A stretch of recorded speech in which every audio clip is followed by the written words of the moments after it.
Welcome back to the Quiet On Set podcast powered by Cineman. I'm Ewan Graf and I'm joined by Lachlan Teely. Hello all, welcome back for another week. On this week's Quiet On Set episode, we have another insect-based superhero trailer, Ant-Man and the Wasp: Quantumania. And I watched the 8-episode series from Guillermo del Toro, Cabinet of Curiosities. Lachlan, I think you checked out one of them before you tuned out, but I watched the whole anthology. Then I got the latest from Caroline and The Nightmare Before Christmas director Henry Selick with Wendell and Wild, as well as Enola Holmes 2 and more. And apart from catching a literal fever, Lachlan, this week, you also got Star Wars fever, and we'll catch up with some more from Clone Wars, Andor, and Tales of the Jedi. Want to hear our thoughts about it? Well, stick around, Ewan. Shall we roll that intro? Yes, let's do exactly that. We are professional. This is a professional podcast. Yes. Breaking Bad and Better Call Saul.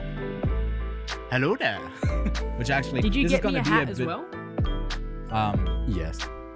So I've got Dooncam. It's just a camera with my Dune steelbook.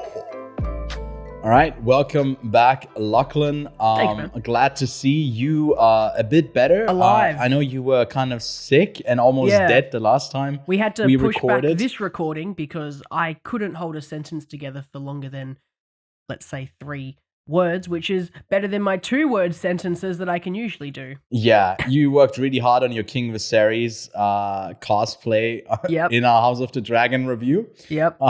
Went really method there. Go check that out if you haven't already. There's just a couple more things I want to shout out before we get into today's episode, by the way. We did this series kind of in between the last 2 episodes mainly, where we started something called 4 Favorites, a show where we invite guests and talk about 4 of their favorite films to a specific theme or subject or genre.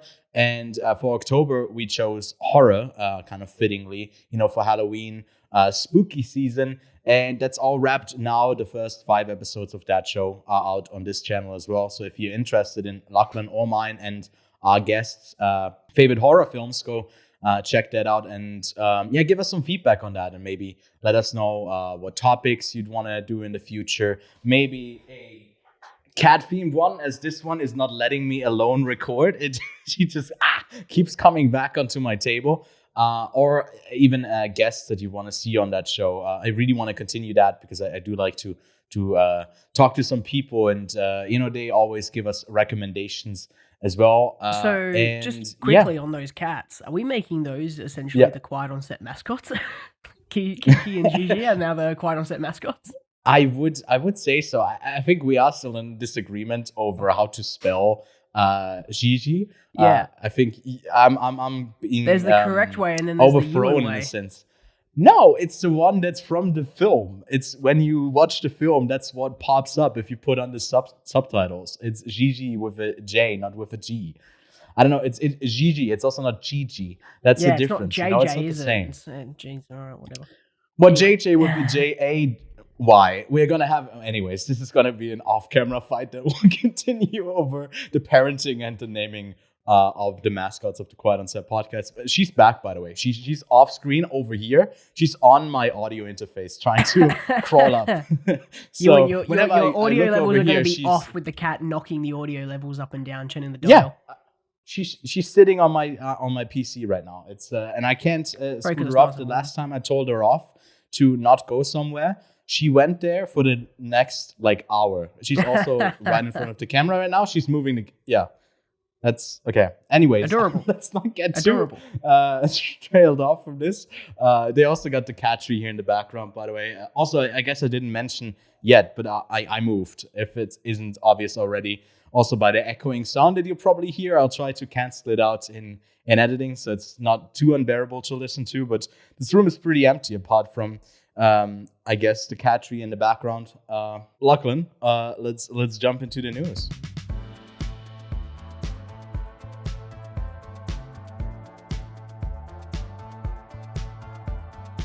All right, and let's kick things off as we always do with quick news. So I'll rattle through the latest in film entertainment.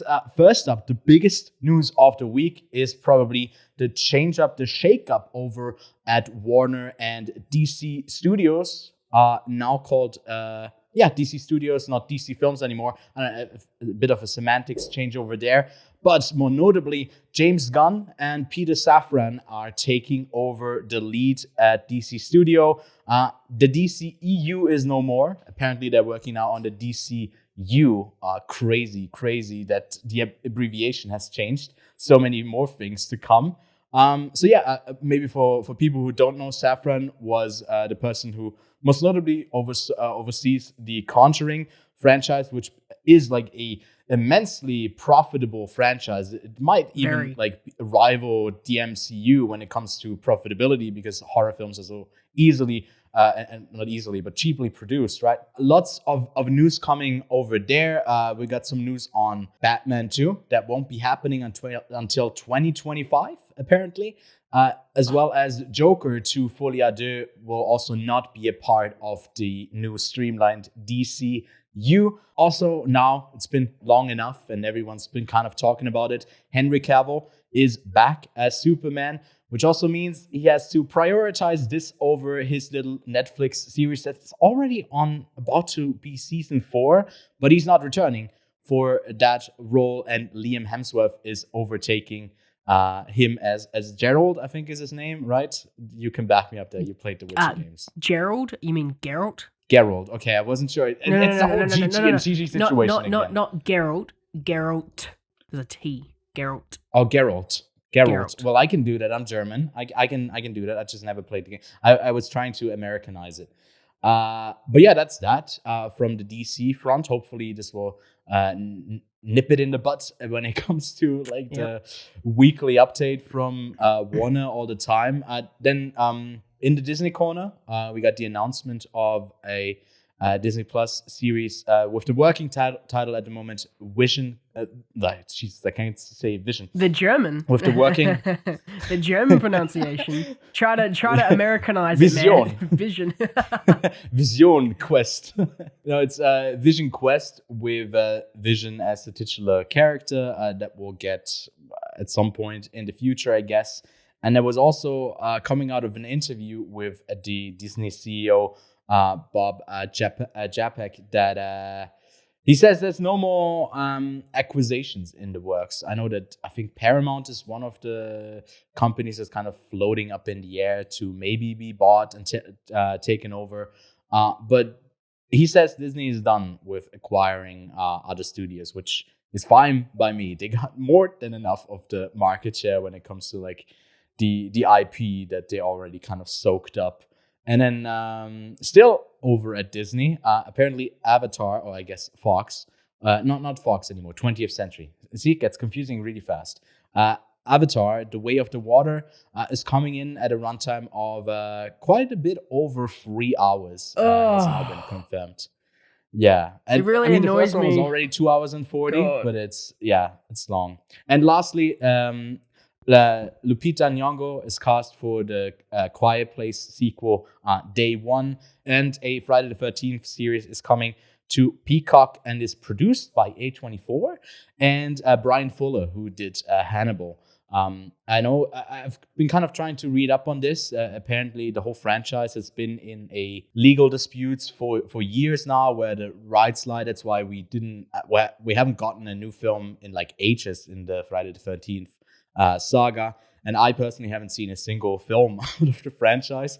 So yeah, there's a series coming to Peacock at some point in the future. But Lachlan, what are your thoughts on those quick news? It's a bit disappointing to see Henry Cavill give up The Witcher, because I'll definitely say that as someone who enjoyed the Witcher games, that the TV show is all right. It's a good adaptation, and I will, I'll give Liam Hemsworth a trial, see how he goes. What I'd rather prefer than a change of character, or change of actor, I should say, is a change of the writing team, because I did read an article referring back to the writers of The Witcher, apparently they just don't enjoy the source material. They made fun of it. They didn't enjoy any of it. Oh, and right. it's kind of interesting to have a team of people who are tasked with writing a show who despise the source material. So it's not that they don't like, the idea of it, the IP. It's just that they didn't enjoy the source material. So, it's kind of interesting that came out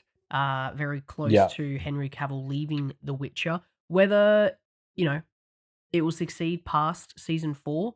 I think that if Mhm. Liam Hemsworth doesn't nail the role and they don't do some kind, they need to shift it in some kind of way, it will flop and Netflix will can it, which, surprise, surprise, have you ever heard of Netflix canning a series after it's not successful? Or if any of it is successful, or just canning things in general? I guess the other thing I want to talk about is really just how interested I am with James Gunn taking over DC Studios, just because he is someone who has, I guess, in the past 4 years, he got cancelled on Twitter. Yeah. He got dropped by Marvel. DC picked him up. He's now the head of DC Studios. It's an incredible What a comeback comeback story. story. But more importantly, I think that James Gunn is a really good writer, and I think that he is great with telling stories. So now that he's overseeing this, he is someone who has, I guess, suffered from studio interference in the past, and James Gunn being a very creative person, I hope that having someone like him as the head of DC Studios will allow filmmakers to come in and express a creativity we don't really see in superhero films, especially from the DC films. So as someone who has probably experienced, I guess very famously, he wrote an R-rated Scooby-Doo script that got turned into a PG-13 movie. He knows what it's like to have your art ripped and pulled apart to make something else.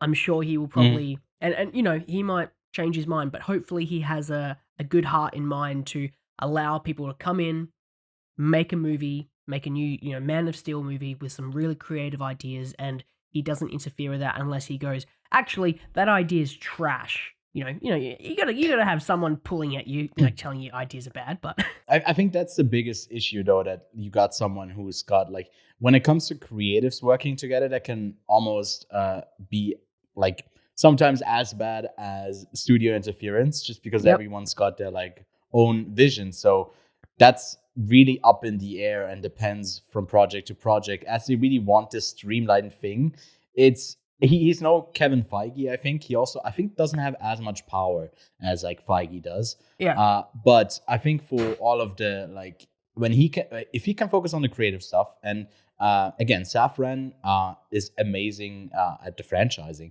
of it all. When they can kind of separate that and work well together, I think there's some exciting times to come at the DCU. But I mean, we won't see any of their own projects for another 2.5 years.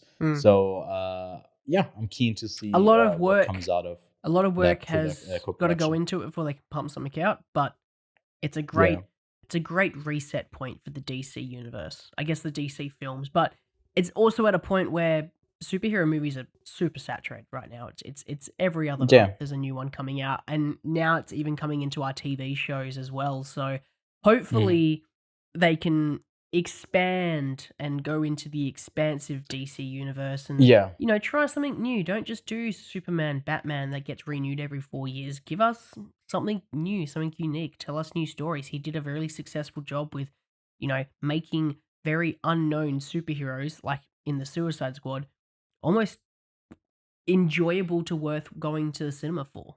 Never heard of them as characters. Hell yeah, he got some Peacemaker asses in the was seats.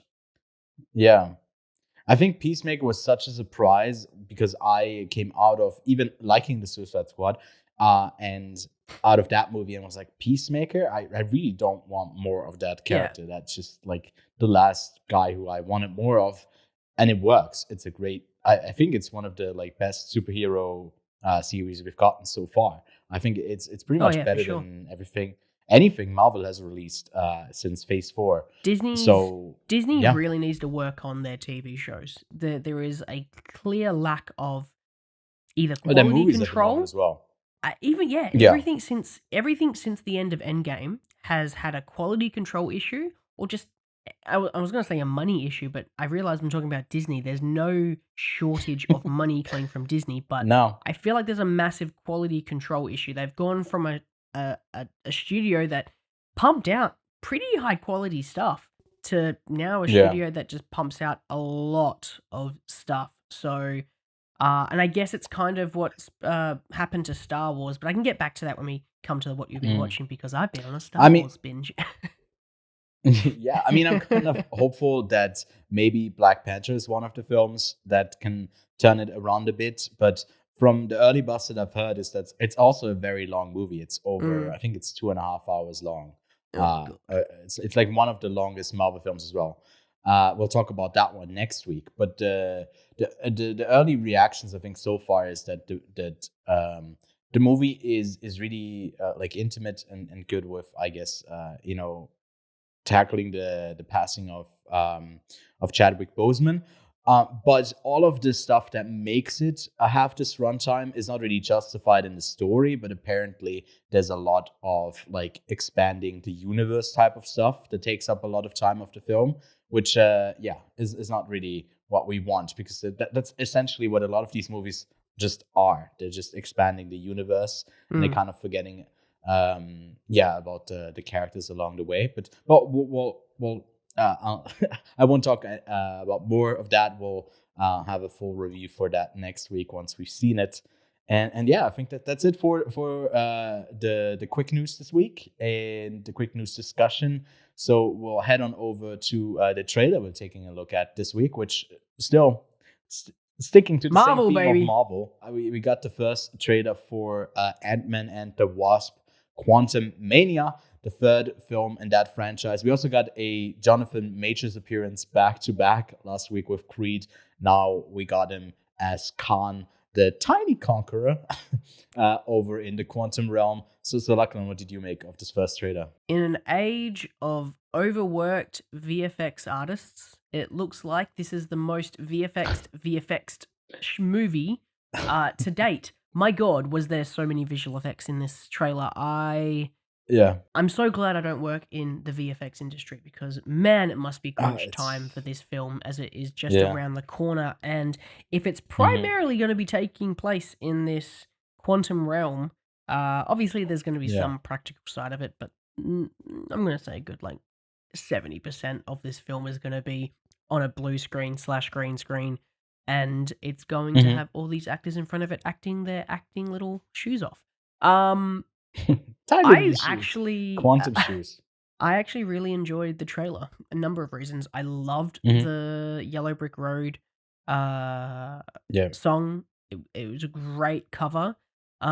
Also, Bill Murray's in this film. I did not know that. Sign me the fuck You're up. a simple man to please. I am a simple man to please. Give me some Yellow Brick Road. Give me some Bill Murray. Jonathan Majors as well was a great performance in Loki, the TV show. Obviously, I'm very excited to see what he does in this particular version of Kang.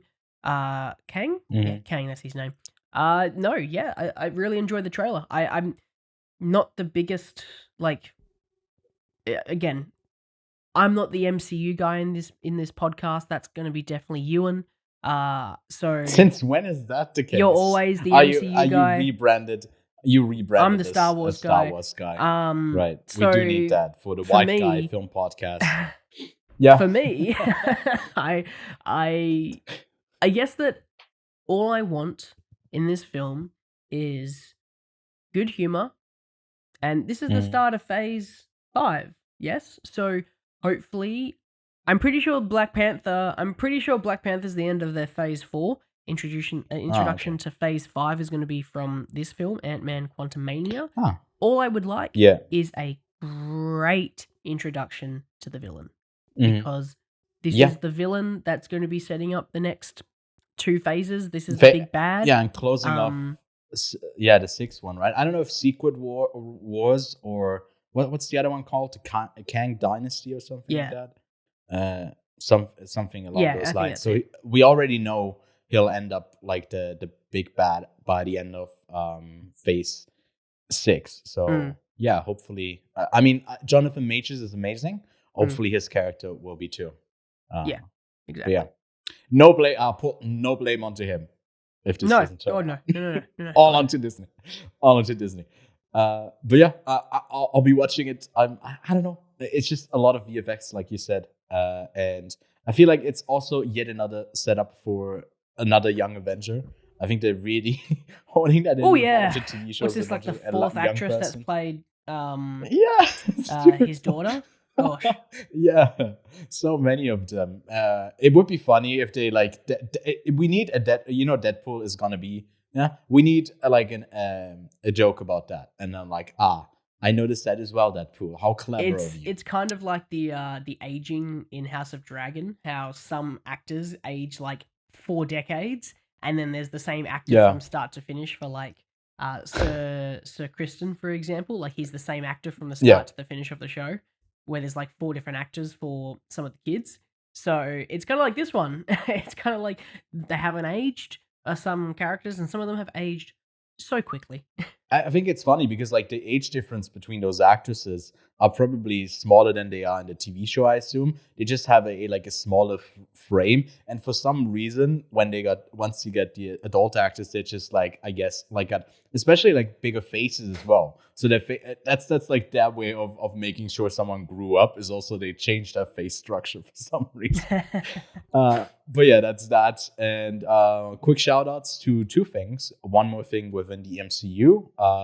The Guardians of the Galaxy holiday special directed by James Gunn, I think, which sees them going onto Earth on a quest for Kevin Bacon to cheer up Star-Lord. I think that's basically the premise of it. Seems really silly. It seems also super silly to see them, I guess, in costume than wandering around on Earth when it's like obviously not like as effects heavy because it is that holiday special type of charm that it's going for. But going down the road of Star Wars, I guess, and wanting to do a holiday special themselves. We'll be talking about that, I guess, once the holidays roll around. And then lastly, I just want to mention Succession Season 4 is coming in spring. Go check it out. Go especially check out the first 3 seasons. It's honestly up there, rivaling one of the best TV shows ever made. It's really, for me, already there. I love Succession, and I can't wait for Season 4. And hopefully, Lachlan, I'll get you to see it at some point as well. I'd love to chat with you about it. But that's about it for the trailers, and we'll get to what we've been watching.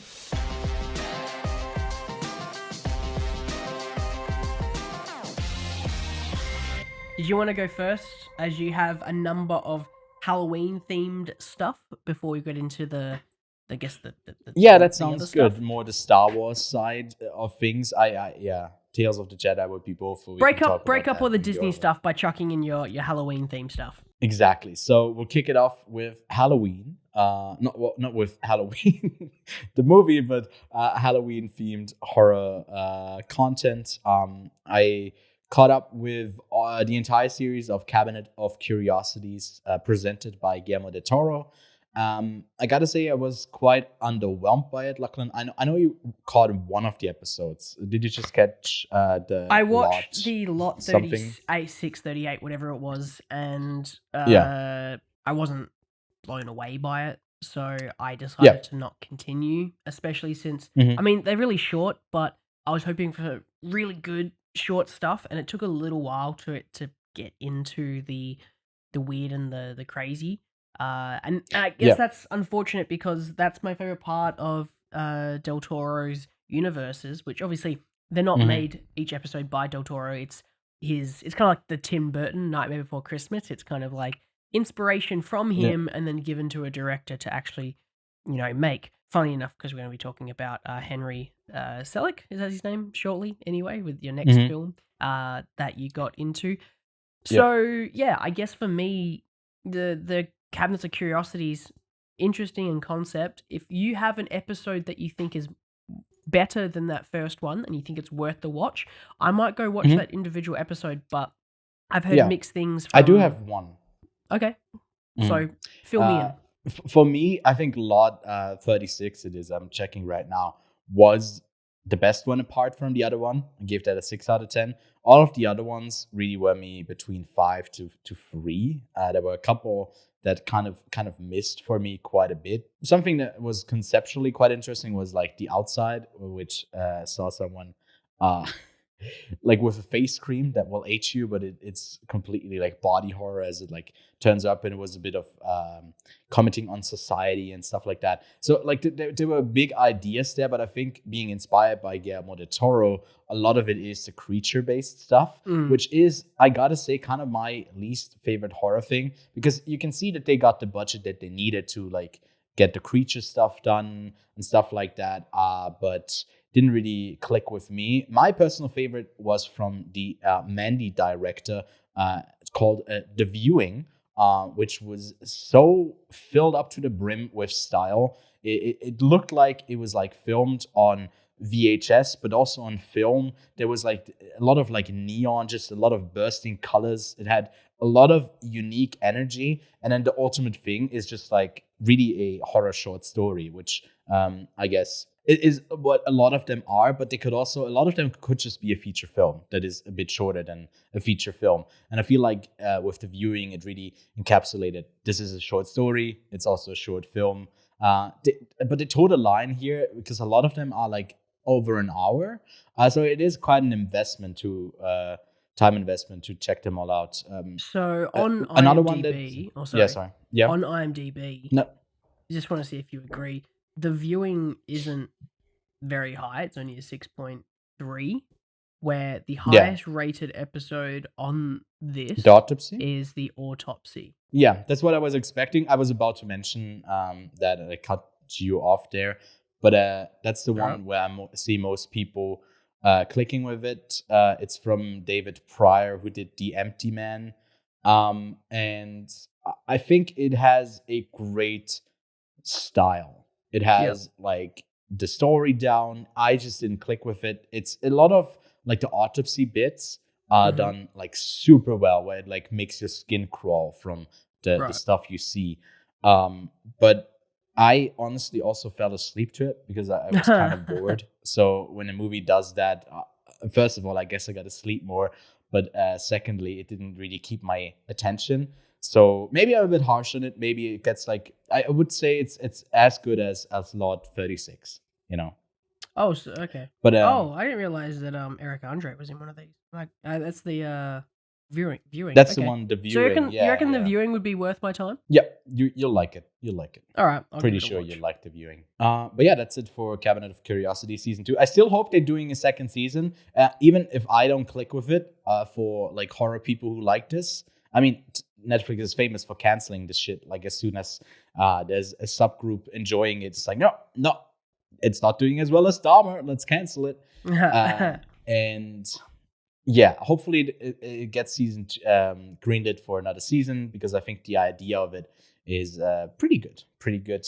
And then I caught Wendell and Wild with Key and with Jordan Peele and Key Michael Key as the Wendell and Wild from Henry Selick, like you said before, Lachlan, the Coraline director, and we get another one in a similar, like, I guess, visual style as these films. But I was honestly kind of disappointed by the film, because I think it's a bit of a mess of a lot of different ideas that just doesn't really come together. I think the story is really dumb, and there's also not a lot of emotional engagement that I have with the film at all.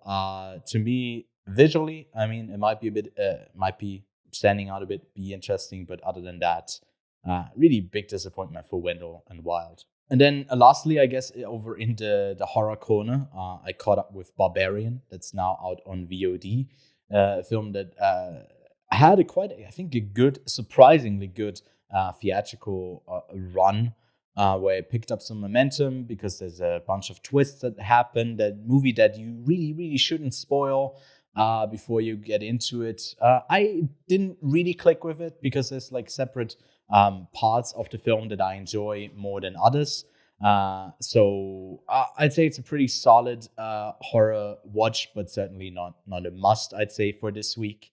And yeah, there was also the second season of the White Lotus that just kicked off. It's coming out each Sunday from now on. So I caught up with the first season. I started it a while ago, finished it now. It's pretty decent. I think it's pretty good. But it's that like there's a murder that happened in a hotel, and then we cut back like 10 days and follow these characters that are all quite despicable in like this rich resort as they are on vacation and fight with each other, and someone ends up dead by the end of it. And it's the same premise for the second season. Fine entertainment. Caught Ticket to Paradise. We talked about it last week because it beat out Bros at the box office. Has actually absolutely no justification doing this well. But I guess, the star power is enough to carry that one along. But it's a really bad comedy that doesn't really go, or a romantic comedy that doesn't even do jokes that much. It's just a bit of like awkward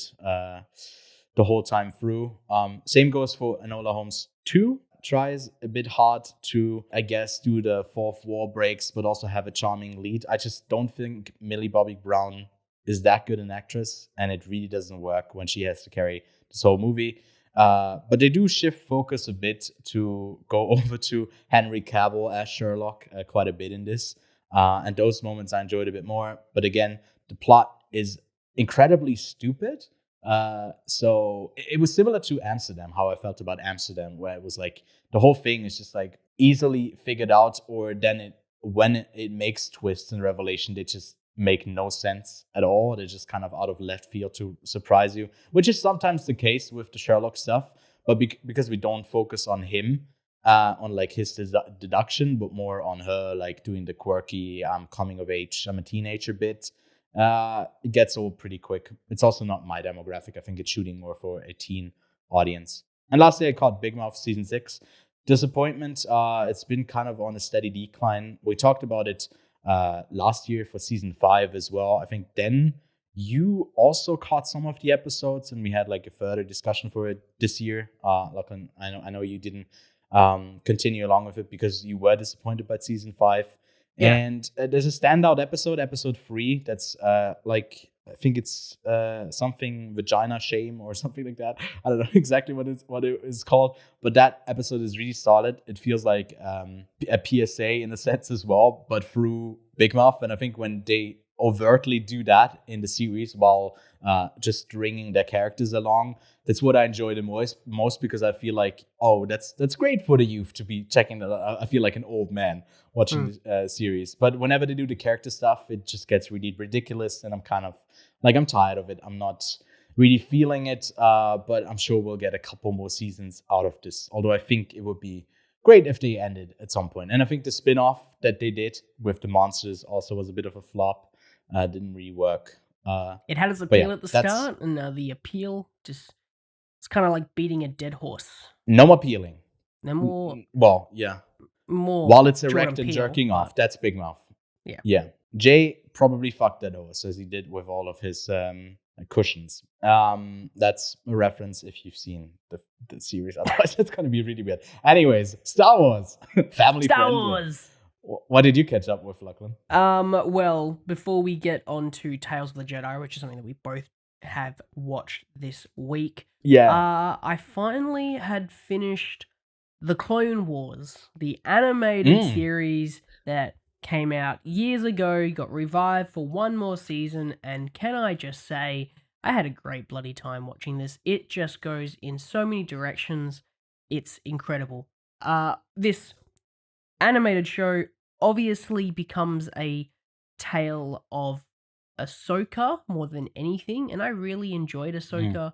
I enjoyed her before watching this anyway, her lore and story that I've seen beforehand, but having Ahsoka basically be this annoying brat at first and then becoming this really incredible Jedi is awesome, and you get a little bit more of her in Tales of the Jedi, so we'll talk about her in a minute. But for Clone Wars, it finishes on such a high note. I don't care about spoiling it because it's been out for ages, but the final scene is a shot of just snow, and it's Vader, and you for a second I'm like, is this even animated? Is this live action? This is stunning.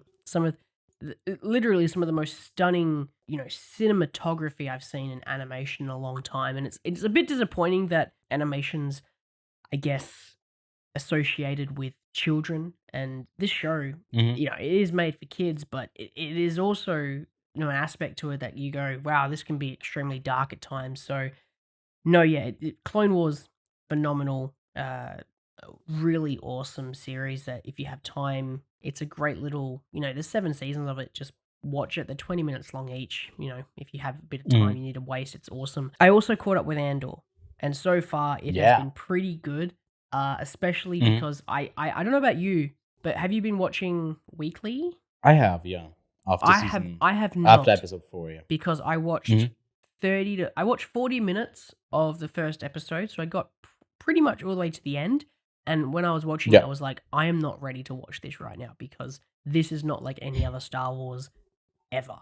It's a spy espionage set in the Star Wars universe, which is so different to every other series. And I was thinking, it's kind of like Rogue One. Rogue One's a very different Star Wars movie because there is no Jedis, there are no lightsabers, except for that really fucking sick Darth Vader scene right at the end. That, it's very different, but it's not a complete kind of like left field. Andor is very different. It's very narrative driven. It's very character driven. It's very grounded in a type of reality. You don't really have any mystical forces at play, but in saying that, it's still set in a Star Wars universe. There is still a lot of interesting aspects, but for Andor, you can't go watching Attack of the Clones and then go watch Andor because it's so drastically different, and it's refreshing. It's very refreshing. I won't get too into it because obviously we're going to be talking about it hopefully on a series review. Yes, Ewan? Yeah, by the end of November. Excellent. Yeah, exactly. By the end of November, when it wraps, we'll have a review but like for the whole so series, far, I am enjoying it. Are you enjoying Andor? Yes or no? Yes, yeah. I think I've been enjoying it a bit more for the first part of first half is definitely stronger than we've latter. watched the first 8 episodes. By the way, we are recording this on the day that there's a new episode out. And yeah, for the last 4, I guess we'll do a series review. But I think what has become apparent, it's really that it's 12 episodes for the whole season. And it's going to be a 3-story arc, I think, for pretty much all of them. And I'm not entirely sure that at this latest destination that we've ended up with since episode 7, that is getting a wrap, hopefully, in the episode that's out right now that we haven't seen yet. I feel like that was a bit of a drag, where it is, I think, mainly on world building. Where we like the first few are really contained world building, and then we just slightly expand more and more. I accidentally just launched the episode. Disney Plus. I tried clicking it to see the name of the episode so I can see what it's about, but I accidentally clicked on it and started playing it. I don't know if the episode title is not on IMDb right now for the episode. It's called Nobody's Listening with an exclamation point next to the list at the end of listening. Well, that's just our podcast, isn't it? No. Rip. Oh, Jesus. Under intense scrutiny whilst in prison, Cassian makes allies plan an impossible escape. That's what I figured it will be. And I think the energy that it had in those first 3 episodes has not been matched yet. Although I did think that the heist bit was quite intriguing. But yeah, now it's losing kind of the focus. It's the middle of the season. It lost that a bit. Hopefully it retakes the grip. I think the last episode was also like a lot of different characters that are not in the same place doing very different things. So it felt a bit convoluted at times. Whereas like the first 3 are really just set on that one planet, in that one city as well. It's obviously, it's interesting to have the first 3 episodes kind of this little arc because it really introduces you to what this story could be. And I guess that's probably how they pitched it to Disney. It's like, hey, look, this is what we can do. Yeah. Obviously, they need to start building these other characters because just having it based around Andor is, it's not a movie, it's a TV show. So they have to build a lot of storylines. I think currently the the what's his name, Luthen storyline is interesting, but it really hasn't gone that far. He kind of was wicked in the first 2 to 3 episodes, and now it's what is his point? He's kind of like a rebel in disguise, and he's just been in the same shop for the past like 3 episodes. And it's the same with Yeah. Mon Mothra. She's been in the same spot for the past 3 episodes. The only person who is progressing is Andor. He's the only one who is literally moving from point A to point B. No Yeah. one else is doing any kind of movement, and that is why it can feel so stale, because Andor is the only part that's interesting so far. He's the only one that's Yeah. doing actually interesting things, because the other couple characters are all at a standpoint. None of them are moving forward. It's kind of like just moving one chess piece, and all of them are just standing there. It's like, yes, you are doing stuff, but there is a whole board at play here. Luthen's not doing anything. Mothma's not doing anything. Cyril, he's fired, but he's been moaning about his uncle and his mum for the past 2 episodes. It's all at a standpoint, and the only person that's actually making any progress is the titular character, which, yes, but there are other characters you've introduced. Yeah, I think even him being in the Andy Serkis prison right now is a bit of a standstill for his characters, just because he is literally locked up. And I feel like it's like him being captured is just kind of, the thing of showing that the Empire is just, I guess, capturing people for no good reason, not even for the reasons that would justify him being captured. He's just captured for whatever and imprisoned. And I think it's trying to make that point. See, funny thing is, I read that. I don't need 3 episodes for that. I read people obviously saying they didn't like the last episode because, it's pretty much just saying Empire bad. Which, by the way, I really wish they spent more time on that fucking beach planet, because that looked like the chillest, like, Miami Beach. What's the other place? Not San Francisco. The one with the pier. Yeah, San Francisco Pier. I think that's the one. The Santa Monica Pier. That's the one I'm thinking of. Oh, Santa Monica. Okay. They're very like the whole planet just seemed like a very chill out, vibey place, and I wanted to be there a bit more, but obviously they moved on because it was a kind of a unique Star Wars planet. You don't really see a lot of chilled out vacation planets. You don't see a lot of tourism in the Star Wars universe, and this, I guess, is one. Unless you're at Disney, you can pay for obviously, it for $12,000 for free nights. In the Star Wars universe, where there's not a conflict going on. There's no rebels yet. There's no Jedi's fighting the Sith. It's all very the Empire is currently in power. There's no one opposing to them. This is the the introduction of rebels, essentially. I guess going back to the point of Empire bad. I do see that point. I don't think they need to ram it down our throats, because at this point, I think everyone knows there's a good and bad side in movies. There's not really any grey areas, but it would be nice to have some grey characters in this show, because it's the perfect show to have that. I know in Star Wars lore there are like grey Jedis. I don't know if it's lore that's current because of all that when Disney was like, okay, here are all the comics of Star Wars. They're not canon. I don't know if it's canon to have a grey Jedi that's seen both sides, because Yoda kind of has to accept both sides when he in Clone Wars. It's an excellent couple of episodes at the end of season 6. Man, I'm really nerding out on Star Wars, aren't I? I need to stop. Watching Star Wars for a little bit. But it'd be really interesting to have some grey based characters. As much as the Last Jedi Gandalf isn't the best, isn't the best Star Wars movie, at least there's a character in there. What's his name? Oh, who's the actor who plays? Is it Benicio del Toro? I think it's Benicio del Toro. Yeah, it is. Yeah, I it's don't know him, his isn't name, it? but He plays a character who's like, who cares who wins and who loses? I'm making money. That I don't care about the good. I don't care about the bad. You're both buying like weapons from me. Like, that's an interesting character because he's not on one side or the other, which the Star Wars universe has always been one side or the other. There's never been that person who's kind of in the middle. So that character is kind of interesting. It would be more interesting to have these morally grey characters in a very...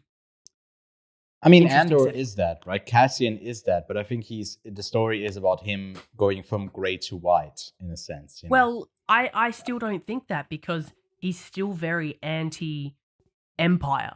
He always has been. He's always been, I guess, raised from that to fear the Empire. He hasn't been, that stormtrooper who has defected, because that's one side to the other. Because there was that character where, when they're going into that heist who, he used to be a stormtrooper. We've had that before where we've had a stormtrooper go from the bad side to the good side. We've never had a stormtrooper who's stopped caring and just stopped being a stormtrooper and hasn't gone and fought. Right. He's just like, I don't think that these are the right way. I don't think you're the right way. I'm just stopping. It'd be interesting to have a character who just doesn't want to be on either side in this show. Because it's the perfect show to have it. Yeah. Like, have it be one of the senators. Agreed, yeah. Let the senator be the morally grey one who doesn't care if the Empire wins or if the rebels win. So I guess she does become like the greatest rebel leader. So I guess that's not her path. But you know what? Look, it's... Andor, so far so good. I don't want to shit on it because it's the most unique Star Wars thing we've had in a long time, and I'd love Disney to take a couple more risks with the universe because they've taken risks with MCU. They kind of put the end of a Star Wars thing on a stick and they try to poke at it and go do something. It's unique. I like it. I'm enjoying it. Hopefully we can get more good episodes out of Andor. By the way, over the last few weeks there's always been like a few new announcements for like a new Star Wars film to be directed by someone. I'm not talking, I think, about a new Star Wars film until we get a trailer. I'm sick of it. Disney has just been firing so many people. I want a Star Wars... Okay, we're going on a Star Wars rant now because we've been doing it for ages. All I want from Star Wars is I know that Taika Waititi's working on a Star Wars I can't think if it's a saga. I don't think it's a trilogy. I was going to say franchise and saga, but it might be. I don't know. I think he's working on a trilogy that's set with no existing Star Wars characters. That's interesting. I know that they're trying to do a sequel film that doesn't star any Star Wars characters, but set in the semi-relative universe. That is also slightly interesting, but all I want is a like Old Republic age Star Wars film where there are proper Siths, proper Jedis. There's not like the rule of two yet. I think you want House of the Dragon in Star Wars. I just want like before the Jedi were these peacekeepers, before the Sith they were like at each other's throats. I want proper Star Wars fights from these two sides. It's set a decent time beforehand, but right. Oh, I wouldn't say a decent. Hang on. Now you're really testing my Star Wars knowledge. How long before was the Old Republic before? It's set like a couple. It's set like 1,000 or so years before like the current era of Republic. So it's got a lot of interesting stuff. Interesting fact is, I think it was rumored that the Game of Thrones writers were going to do a trilogy based off the Knights of the Old Republic games. Yeah, I'm so out of the loop when it comes to all of the prequel stuff for Star Wars, but there's comics, there's stories, there's so much to dive into. They probably have like novels worth of Wikipedia pages just for all of the lore in that show. Which, speaking on expanding the lore, Tales of the Jedi Season 1. Lachlan, maybe you can intro this for us as well, because you were kind of keen for it, right? I was very keen. I wanted to watch it before. Obviously, I wanted to get Clone Wars out of the way before I watched this, and I didn't. I watched Tales of the Jedi because there's only like 6 episodes, and then I finished off the Clone Wars. But Tales of the Jedi is 2 stories. 2 stories. 6 episodes. They kind of start and then does another story. And I think it's 8 episodes. 8? I thought it was only 6. I think it's 8. This is a challenge. It's like it goes back and forth. This is a quite on set challenge. I'm pretty sure Oh, shit. it's 6 episodes, 1 from Ahsoka, then it does 3. Then it Yeah, does you were 3 right. Count Dooku, and then 2 more. Yeah, I was right. Yeah, don't try to fact check me on Star Wars. I'm sorry. I can't. I don't know. I resign. Okay, Star Wars. so essentially it's 2 stories. It's another little story of Ahsoka, and then it's a story Yep. of Count Dooku. Now, to quickly get the Ahsoka one out of the way, I didn't really want a lot of Ahsoka because the Clone Wars ended up being mostly a story about Ahsoka by the end of it, and that was fascinating because she's great. It adds a lot more depth around Ahsoka, which is also really exciting because it's a story of her birth, then it's the training of Ahsoka, and then finally one last hoorah from her fighting a Inquisitor, which unfortunately the biggest downside of this season was how short that fight was because it was really building up to a sick fight and not much was happening. For me, let's start with that. Did you enjoy the Ahsoka stories? Because I did a little bit, but not a major amount. Yeah, I didn't enjoy it at all. I don't know. Really? It was felt like, I don't know. It felt like I'm studying up on this character, and it's so short,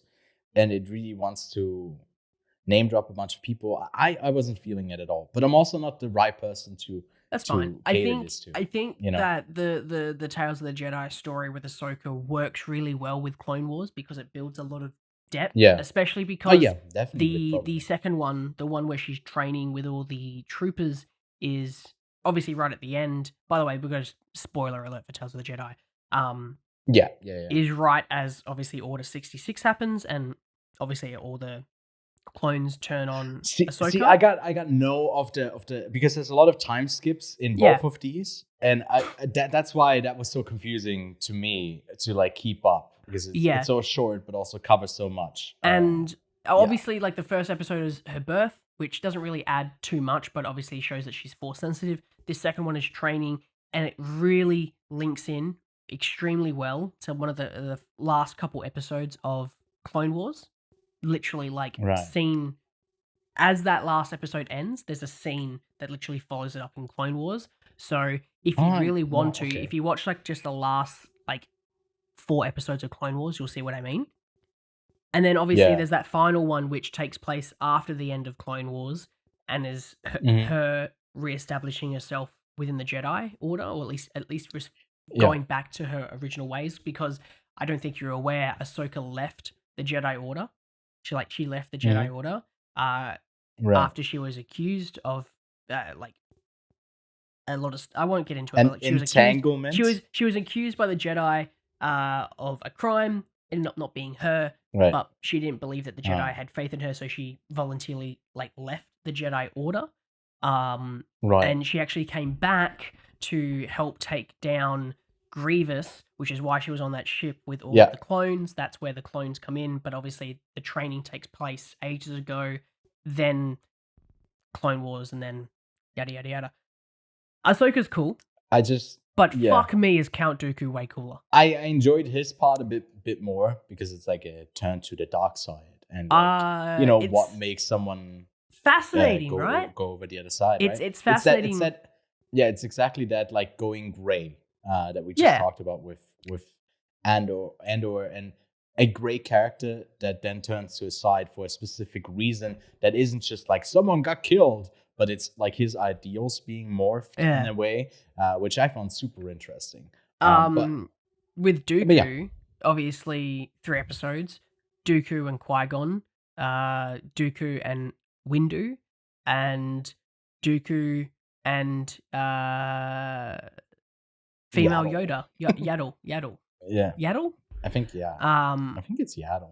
I don't know. I don't know which one it is. I think it's Yaddle or Yaddle. One of the two.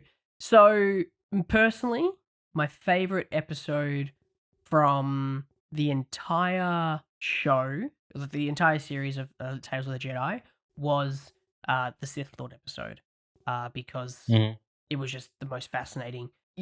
Obviously, Qui-Gon Jinn being, obviously, you know who Qui-Gon Jinn is, right? Yeah, I know who Qui-Gon Jinn is. Yeah. Excellent, good. And it's like also, it's some of the stuff is after, what's it called? The first one, episode 1. Fuck. Are you talking about A New I Hope? should know this. Or are you talking about Phantom? No. Episode 1. Phantom like Menace. Phantom Menace. Part of it is set after Phantom Menace after Qui-Gon has died, right? For the last part of it, setting up more stuff. So obviously, in between. a lot of this is set prior, like with Windu and Qui-Gon still being friends with Count Dooku is obviously set just prior to his fall. Those are two interesting stories because it really helps you understand why he left the Order. I guess he's very similar to Anakin. He never fit with all of the ideas of the Jedi. And then his downfall with, I guess the death of his Padawan, because you could tell that he was attached to Qui-Gon in that final episode to the point that he was willing to, still yet let Yaddle live because, it was his mistake. If he wasn't 100% sure if he wanted to go with it, but obviously Palpatine's a teasy young bloke and he wants to make sure that he can get the next Padawan of his going. Is there something that would speak to a second season? I would love to, because I love the animation of this Star Wars series, especially since I believe all of this is canon anyway. I would love, especially because they got Ian McDiarmid and Liam Neeson to voice both Palpatine and Qui-Gon in this. I was thinking, is that a real good Liam Neeson impression, or is no? Actually they actually got him to do the voice as older Qui-Gon. I would. Although I did think that like some of the voice acting in this doesn't really work for me because it does feel a bit disconnected. But maybe I just have to get used to the style and the type of voice acting. I would love little stories like this, especially because anthology series where like Star Wars Visions is super exciting, especially because it's taking place outside that universe. It's the same with anything like this. I love little TV shows. I think it's like the perfect thing for TV shows based off movies is like little stories anthology that they can stuff tell. Is great. It's awesome because they don't have to tell the same story each season. This season they told 2 different stories. Next season they could tell maybe another 2 to 3 if they can get a couple more episodes squeezed in, approved by Disney, or they can just tell one really good story over one season and do that, for as long as they bloody want. Off the cuff, what characters would you want them to focus on? See, I love Dooku. Dooku's super exciting, so I'd be happy to see more of him, at least a bit more of his downfall, because I find him super interesting. Yeah. I'd love to see the training of Palpatine, like his teaching, and also maybe the I guess the rule of 2 thing with the Sith, because they all went at each other's necks to be the most powerful. That would be super exciting. Right. And I guess there's a episode or a series of episodes in Clone Wars where they have kind of like this the father, the brother, the sister, which was like a representation of the Force. Like the sister was the positive, the brother was the dark side. I'd love to see an explanation of how the Force works, because from my understanding of it, it's essentially the more Force users on one side, so good and the bad, the weaker the Force is. So that's why Jedis aren't as strong as the Sith, because there's only 2 Sith, right? There's only 2 Sith. So they share the entire power of the dark side, where the good side, the light side, there's all these Jedis, all these Padawans, all these young, masters, grandmasters. There's so many Jedi, the power is separated into all of them. I'd love for that to be put into canon, for them to say that so that people would understand that's why they're so powerful, because that would be wicked. There's just so many like cool little stories. I'd love to see like a Star Killer episode as well from The Force Unleashed. Oh, that'd be interesting. Yeah. No, agreed. I mean, lots of interesting stuff to still be told in the Star Wars universe because it's so expansive. And like we talked about before, like the Old Republic goes back millennia to explore that more. So, we'll definitely be watching Andor. I might even catch up with Clone Wars now that I know that you finished it. There's no way for me to out binge you and finish it before you. So I feel like kind of okay, catching up with it, because I feel like it also adds a lot to enjoying Tales of the Jedi. It's definitely an accompanied piece. Same with like Bad Batch, or what was it called? I don't know if you caught up with. So I haven't watched The Bad Batch, but I've been told to watch Rebels because Rebels also has some really awesome scenes in it. I've already seen one. There's like a scene with Maul and Obi-Wan, because there's a big beef in Clone Wars with Maul and Obi-Wan. Yeah. So yeah, that wraps it up for what we've been watching. And because we've had such an extensive Star Wars talk, I think that already brings us closer to the end of this week's episode. But before we close it out, let's have a look at the new releases this week. And we did have to postpone last week's recording, so this week's episode is actually kind of last week's episode when it comes to the new releases. So there's a couple more things that I want to shout out for you to go see right now.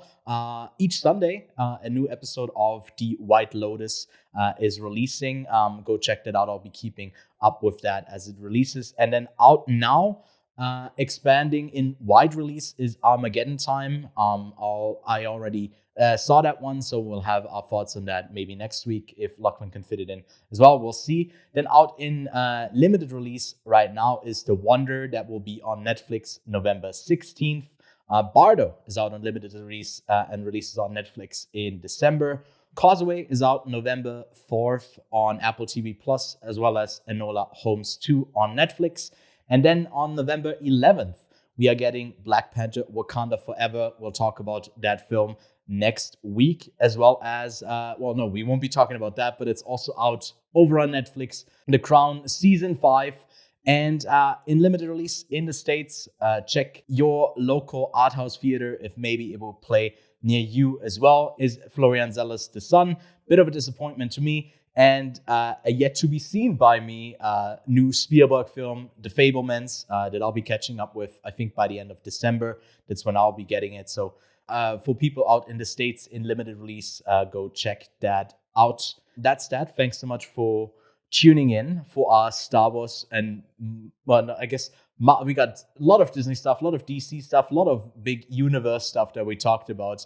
But we are also doing a review for All Quiet on the Western Front. That is a separate upload this week on the podcast. So that Netflix release will get a full spoiler review. I'll link it right here. Go check that out if you're interested. In the meantime, don't forget to subscribe to the channel and leave a like on the video. It helps us a lot to grow the show. If you want to follow me or Lachlan personally, there's links to that you'll find below in the description as well. And there's not much more to say, Lachlan. Thanks so much for tuning in, everyone, and we'll see you next week. Goodbye.